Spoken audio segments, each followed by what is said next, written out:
الذهب ولع، وكل الناس اللي متابعه الذهب شايفه البورصه مسافره والسعر في مصر وراها. احنا لأول مرة في تاريخنا نسمع سعر 5000 جنيه لعيار 21. طب تاخد التقيلة كمان، احنا اصلا ما وقفناش عند ال 5000، الذهب مكمل 5020 5040 ودلوقتي وانا بعمل لكم الفيديو ده 5060. مش عارف بكرة لما ينزل لكم الفيديو ده سعر الذهب ممكن يكون وصل لكام، بس المفروض ان هو يقف ويعمل تصحيح. البورصة العالمية زادت وكسرت ال 3700 دولار، ولا استنى هقول لكم هي كام دلوقتي.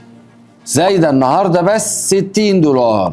احنا كنا عملنا لكم فيديو قبل كده عن سعر البورصة العالمية والمتوقع توصل ايه. اي نعم ساعتها لخفنت ما بين ال 3000 وطلعت 4000، بس انا رديت على الناس في الكومنتس وقلت لهم دي غلطة مطبعية، والناس كلها الصراحة كانت فاهمة واخدة بالها، وده عجبني، الناس فاهمة وعارفة سعر الذهب كام. نرجع للبورصة العالمية، ال 4050 اللي كانت ناس شايفة ان هي بعيدة جدا ومش هنقدر نوصل لها، وان ال 3500 رقم صعب يتكسر، احنا دلوقتي 3745. والحقيقة الذهب لسه مكمل، بس التارجت الاولاني اللي الناس كلها متوقعاه هو 4050. هيوصل لها امتى وازاي ادينا هنشوف. نرجع للسعر المحلي، الناس دايما بتحب تشتري الذهب وهو بيزيد. ايام ما كان عيار 21 ب 4600 قعدنا نقول يا جماعة اشتروا، يا جماعة الحقوا، 4600 ده رقم حلو. ادينا دلوقتي في ال 5000 وهنعديها، والتوقع الجاي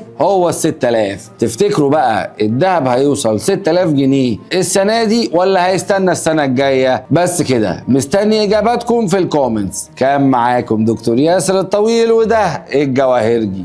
سلام.